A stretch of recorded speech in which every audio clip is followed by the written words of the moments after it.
같이 보실 말씀은 출애굽기 8장 25절로 32절까지의 말씀입니다.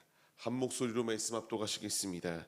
바로가 모세와 아론을 불러 이르되 너희는 가서 이 땅에서 너희 하나님께 제사를 드리라.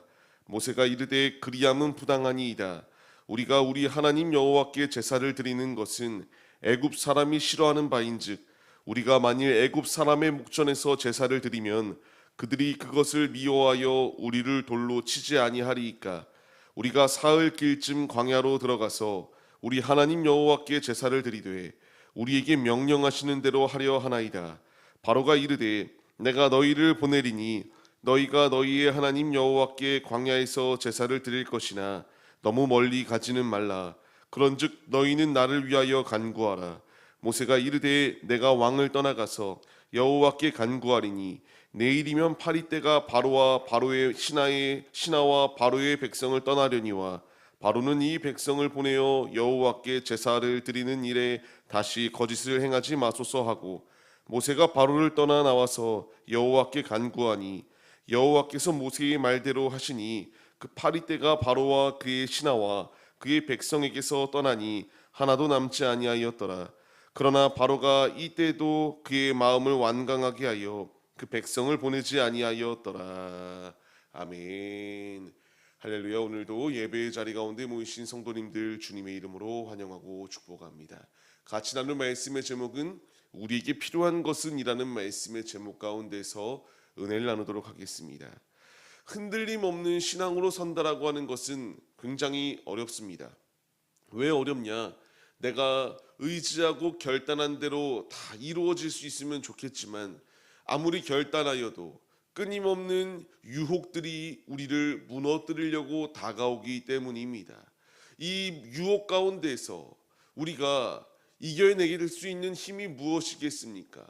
어제 우리가 오후 예배 가운데의 말씀을 나눴던 것처럼 성령께서 적용시키시고 성령께서 이끄시고 인도하실 때에 가능한 것입니다. 지금 이 상황 가운데서 우리 앞에 마주한 현실들이 분명히 존재합니다. 이 연말이 다가오고 있기에 이 마지막 연말의 날 가운데에서 회식 자리들도 굉장히 많을 것이고요. 자꾸만 타협하며 우리가 하나하나 하나님과의 관계가 저버리고 끊어지기를 원하는 다양한 계교들이 다가오기 마련이에요. 이 계교들 가운데서 우리는 오늘 모세의 모습 가운데서 답을 찾아야 됩니다. 우리에게 필요한 것이 무엇이겠습니까? 믿음이에요. 하나님을 믿는 믿음과 하나님이 나와 함께 하신다라는 확신을 가지고 악독한 세상이 우리를 유혹하는 이 상황 가운데서도 오직 주님으로 온전히 믿음의 자리로 나아가는 이 신실한 믿음의 모습이 우리에게 있어야 됩니다. 거듭 말씀드렸던 것처럼 출애굽의 목적이 무엇입니까? 이 패역한 땅 가운데서 나와서 하나님의 예비하신 땅 가운데에서 하나님께 예배 올려드리기 위한 분명한 목적이 있습니다. 하나님이 우리를 부르시는 목적이 무엇이겠습니까? 우리로 하여금 하나님께 영광 올려드리는 믿음의 예배자들이 되기를 원하고 계세요. 이제 우리가 말씀에 반응해야 됩니다. 이 네 가지의 재앙을 맛보았던 바로왕은 이제 더 심한 공격을 당하면 애굽이 무너질 수도 있겠구나라고 하는 위기감이 엄습해 올 때에 이제 그가 행동하였던 것은 타협안을 제시합니다. 어떤 타협안이었습니까? 이 땅에서 하나님께 제사 드릴 수 있도록 허용하겠다라고 하는 말이었습니다. 너희들에게 종교의 자유를 주겠다라고 말하였어요. 하지만 앞서 말씀드렸던 것처럼 하나님이 원하시는 것은 패역한 땅 가운데서 이렇게 거주하는 게 아니라 하나님이 예비하신 약속의 땅으로 인도하셔서 하나님께 예배 올려드리게 하기 위한 분명한 뜻이 예비되어져 있었습니다.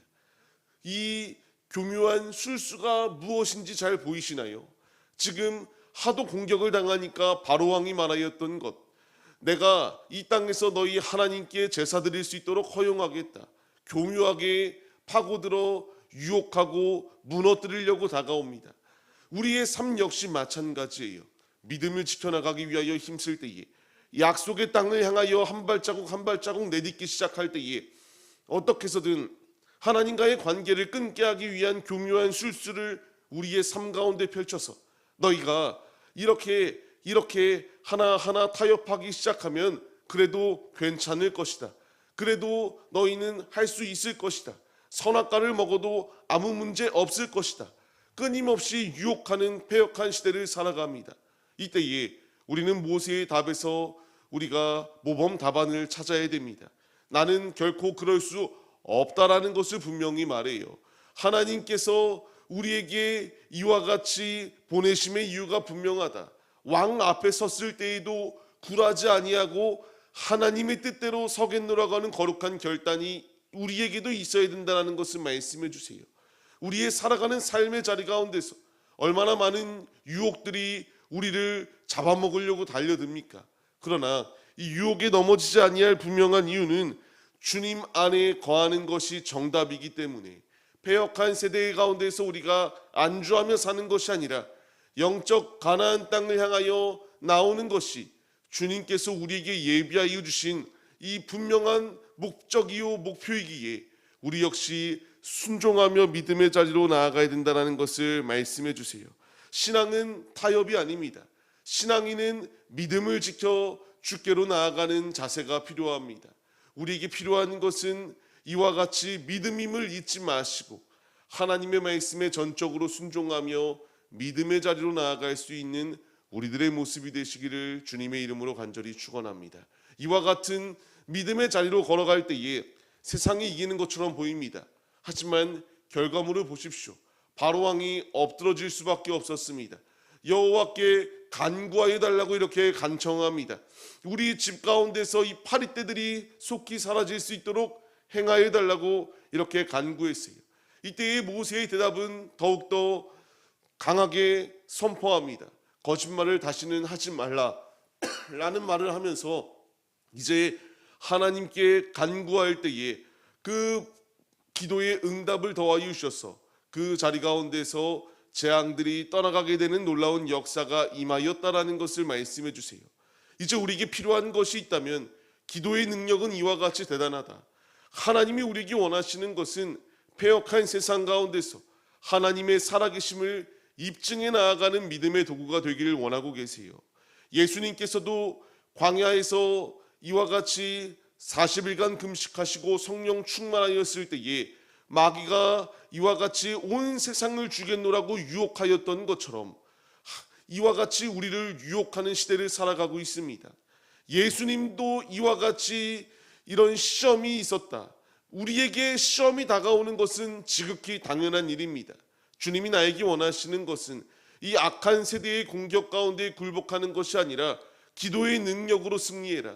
기도로 이 모든 믿지 아니하는 불신자에게 바로왕의 앞에서 하나님의 살아계심을 나타내고 애굽 전역에 주님의 살아계심을 나타낸 것처럼 이제 우리 역시 이 세상 가운데서 하나님의 살아계심을 입증해 나아가는 믿음의 도구들이 되라라고 우리에게 말씀하십니다.